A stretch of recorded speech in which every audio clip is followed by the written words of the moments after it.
The conference room on the 14th floor of Hartwell and Associates smelled like old paper and expensive coffee. I remember that clearly. I remember the way the morning light cut through the blinds and made stripes across the mahogany table. I remember my sister sitting across from me in that tailored black blazer she always wore when she wanted people to take her seriously. And I remember my daughter setting her phone on the table very quietly, very calmly, and saying, "Before we begin, I need everyone to hear something." My sister's lawyer started to object.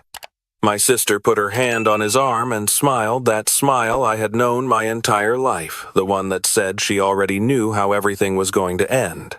She did not know how it was going to end. Let me take you back, because none of this makes sense without the beginning. And the beginning starts the way most painful things do, not with a dramatic moment, but with something so ordinary you almost miss it. My mother was 81 years old when she started forgetting things. Small things at first, where she put her reading glasses, whether she had taken her blood pressure medication, the name of the woman she had played bridge with every Thursday for 20 years. My wife and I noticed it during Sunday dinners. We would glance at each other across the table when my mother repeated the same story twice in 1 hour. And we would say nothing. Because what do you say? She was 81. She had buried her husband. She had earned the right to forget a few things. My sister noticed it too. But my sister, who has always been smarter than she is wise, saw something different when she looked at our mother. She saw an opportunity. I should explain who my sister is, because you cannot understand what happened without understanding her. She is 4 years older than me. She was always the sharp one, the one who got the grades, the one who impressed people at parties, the one our father used to say could sell sand in the desert. She married well, a man who made money in commercial real estate, and they lived in a house in Scottsdale that had a pool and a guest house and a 3-car garage. By any measure, she had done fine. Better than fine. But my sister has always measured herself against something just out of reach, and no matter how much she had, it was never quite enough. When my mother's memory started slipping, my sister suggested she move closer. Not to me, even though I live 40 minutes from where my mother had spent the last 30 years. To her. To Scottsdale. She said it made more sense. She said my mother needed professional support, a warmer climate, fewer stairs. She said all the right things in all the right order, and my mother, who loved her daughter and trusted her completely, said yes. I thought it was generous. I told my wife that maybe I had misjudged my sister over the years, that maybe people change. I was a fool. For the first 6 months, everything seemed fine. My sister called me regularly with updates. My mother was settling in. She had a part-time caregiver. She was eating well. She was happy. I visited twice, and both times my mother seemed comfortable, if a little quieter than I remembered.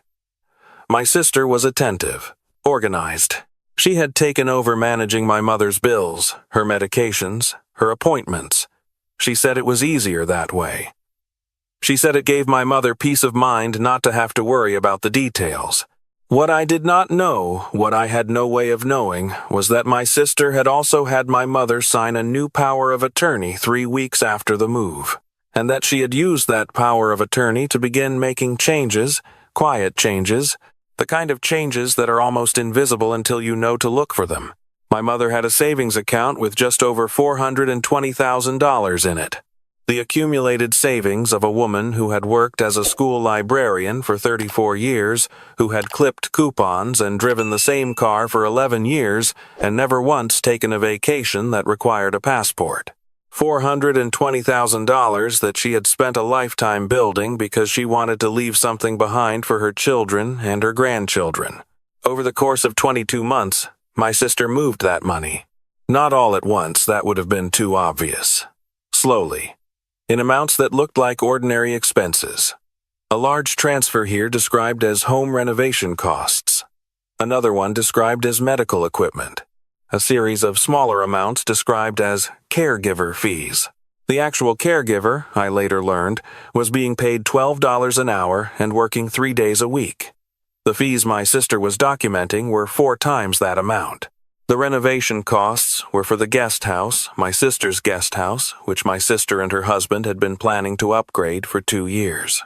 And my mother, who trusted her daughter completely and whose memory was no longer reliable enough to question what she was told, signed whatever was put in front of her. I did not know any of this, and I might never have known if not for my daughter. She was 22 at the time. She had just finished her first year of law school and come home for the summer, and she had a quality that I had always quietly admired, a kind of patient, watchful stillness. She did not say much in groups. She observed. She listened.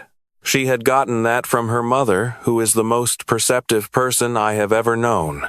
My daughter visited her grandmother in Scottsdale over a long weekend in April, about 18 months before the will reading. She told me later that she had noticed something that weekend that bothered her but that she could not immediately name. The way my sister answered questions on behalf of my mother before my mother had a chance to speak, the way my mother seemed to hesitate before saying anything about money or accounts or paperwork. The way a file cabinet in the corner of my mother's room was always locked.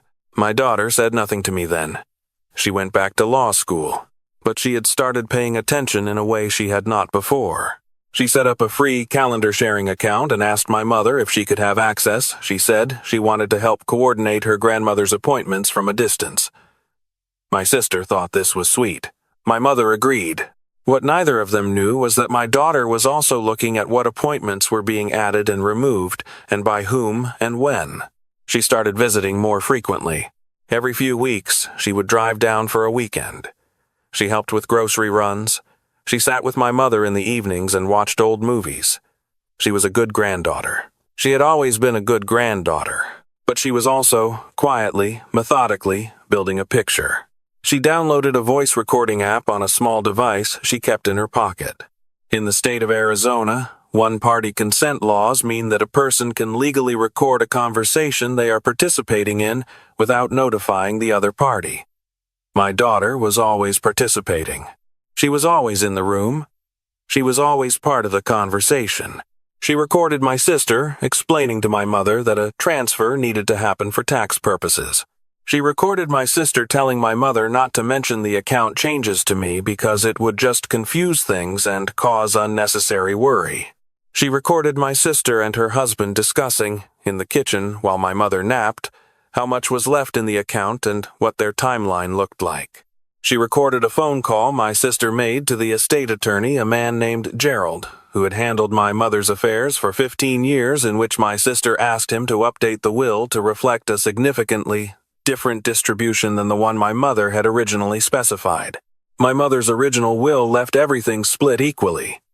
Half to my sister, half to me. That is what my mother had always intended. That is what she had told both of us, separately, multiple times over the years. The updated will, the one Gerald had prepared at my sister's request, left 80% to my sister and 20% to me, with a note attributing the change to my mother's wishes regarding my sister's caregiving contributions. My daughter found out about the updated will 4 months before my mother passed. She did not tell me then either. I know that might be hard to understand, but she told me later that she was afraid of what would happen if she said something too early.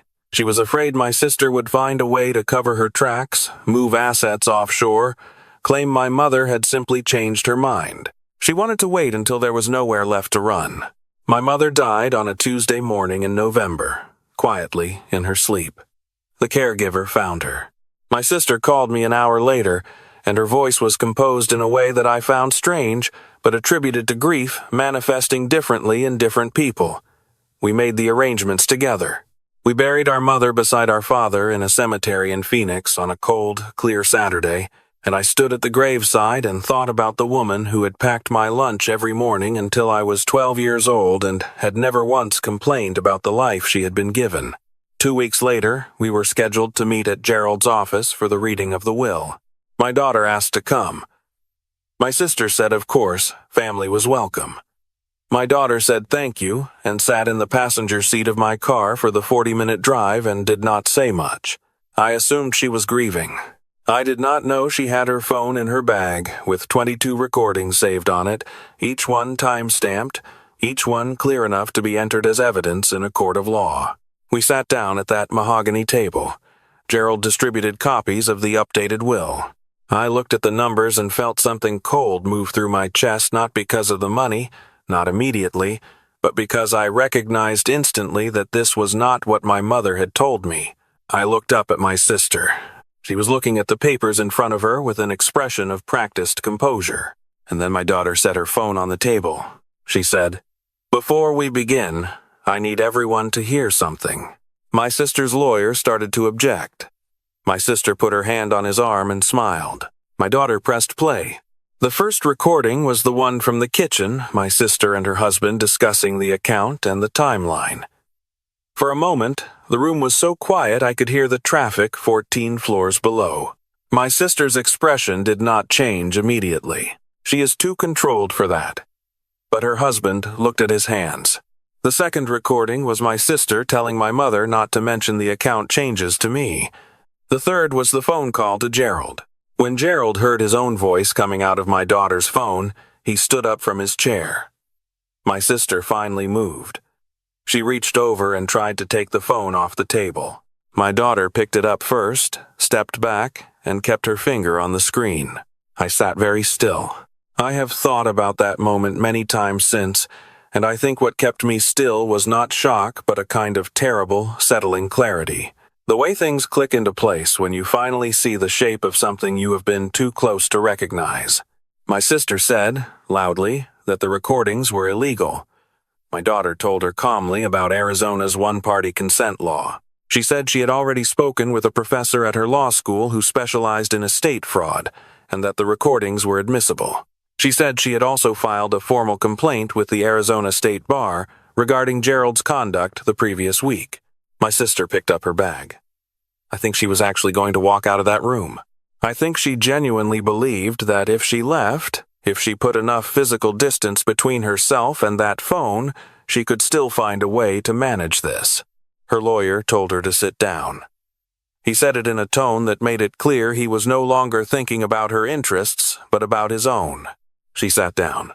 What followed over the next 4 months was not quick or clean, because these things never are. There were investigators. There were depositions. There were accountants who went through every transaction my sister had made over 22 months with a precision that I found both impressive and nauseating. The number they arrived at was $387,000. That is what my sister had moved out of my mother's account through a combination of false expense reports, inflated caregiver fees, direct transfers to accounts she controlled, and a home renovation that had nothing to do with my mother's comfort and everything to do with my sister's resale value. Gerald lost his license. He had prepared the fraudulent will, knowing exactly what he was doing, and the Bar Association did not treat that lightly. My sister's husband, who had been part of the planning conversations my daughter had recorded, was named as a co-conspirator. The house in Scottsdale with the pool and the guest house and the 3-car garage was subject to asset recovery proceedings. My sister was charged with financial elder abuse, fraud, and breach of fiduciary duty. I will not pretend that hearing those words did not produce something complicated in me. She is my sister. We grew up in the same house. I know which bedroom was hers. I know what she looked like on Christmas morning when she was 8 years old. None of that is erased by what she did, and none of it makes what she did acceptable. I have spent a long time sitting with that contradiction, and I am not sure I have resolved it. I am not sure it can be resolved. She was convicted on all counts. The sentencing was 14 years. I was not in the courtroom for that part. I could not be. What I was present for was the revised estate settlement, in which the courts recognized my mother's original will, the equal split she had specified, before my sister began interfering and ordered restitution from the recovered assets. It was not perfect. Some of the money was gone in ways that are difficult to trace, but most of it came back. I have thought about what I would have done if my daughter had not been paying attention that April weekend. If she had visited her grandmother, had a pleasant few days, and come home, if she had trusted that everything looked fine because it looked fine, I think I would have sat in that conference room, seen those numbers, felt something wrong but been unable to prove it, and eventually, because what else do you do when you cannot prove something, let it go. I think my sister knew that. I think she had calculated on exactly that.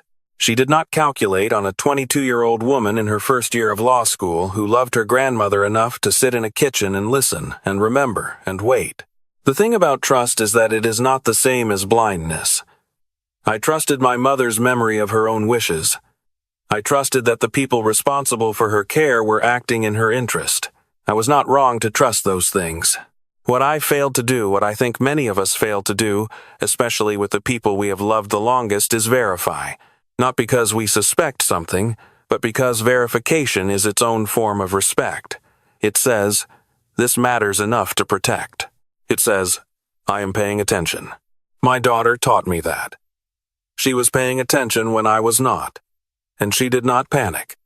And she did not act too soon. And she did not let sentiment override her judgment. She made a plan and she worked it quietly for 18 months, and she walked into that conference room prepared.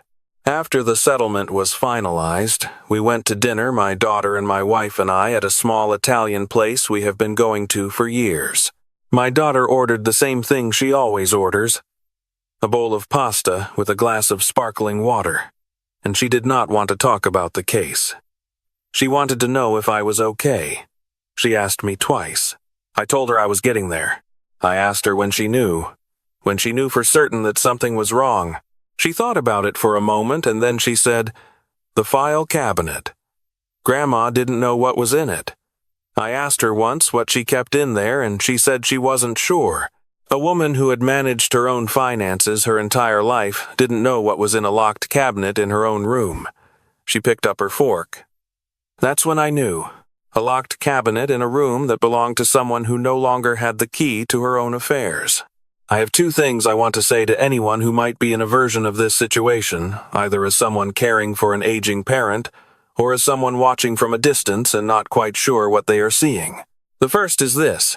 Financial abuse of elderly people is more common than most of us want to believe, and it is most often committed by someone close, not a stranger, not a scammer in another country, someone at the family dinner table. The discomfort of that fact is exactly what makes it possible. We do not want to suspect the people we love. That discomfort is the open door. The second is this. Pay attention to the things that do not quite fit, the answers that come too quickly from someone other than the person you asked, the paperwork that gets handled before you arrive, the accounts you are told not to worry about. These are not always signs of something wrong, but they deserve a second look, a quiet, patient, careful look, the kind my daughter gave them. There are days when I miss my mother in ways I cannot put into words. I miss the way she called me by a nickname she had used since I was 3 years old. I miss the way she kept a tin of butter cookies on the kitchen counter, even though no one in the family particularly liked butter cookies, because she said it was important to always have something to offer a guest. I miss the particular smell of her house, which was lavender and old wood and something I could never quite identify. I do not miss who she became in those last 2 years, the quieter and more uncertain version of herself. But I understand now that some of that uncertainty was not dementia. Some of it was a woman who had been carefully, systematically taught to doubt her own instincts, to defer to the person managing her calendar and her accounts and her medication, to believe that what she remembered and what she wanted were less reliable than what she was told. That is the part I find hardest to sit with, not the money. The money can be recovered partially.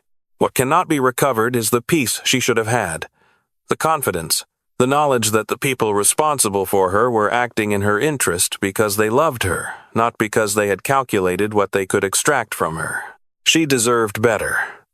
She deserved what she had spent a lifetime, trying to give steadiness, honesty, the simple security of knowing the people closest to you are telling you the truth.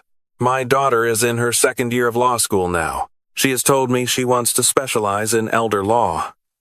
I told her that sounded right. She has the temperament for it, that patience, that willingness to sit with discomfort long enough to understand it, that belief that justice is worth working for, even when it is slow and imperfect, and arrived at too late to undo what has already been done. She gets that from her mother. I have always said so. But I also like to think she gets some of it from a grandmother who spent 34 years helping children find the books they needed, who believed that the right information in the right hands at the right moment could change the outcome of a story, who clipped coupons and drove the same car for 11 years and built something from almost nothing because she wanted to leave something behind. She left something behind. Maybe not exactly what she intended, but something worth keeping. If you are watching this and you have an aging parent, go through the accounts. Not because you suspect anything. Because it is the right thing to do. Because love without attention is just sentiment. Because the people who matter most deserve to have someone paying close enough attention to notice when a file cabinet is locked and a person who has managed their own finances for 60 years suddenly does not know what is in it. Notice. Ask. Follow up. Be the person in the room who is still paying attention when everyone else has decided everything is fine. My daughter was that person. And because she was, a story that was heading toward a very different ending arrived somewhere closer to the truth. That is the only word I have for what I wanted. Not revenge, not restitution, though that came. Just the truth, in the open, where it belonged. We got there. It took 18 months and a recording app and a young woman who loved her grandmother enough to sit in a kitchen and listen. But we got there. And sometimes that has to be enough.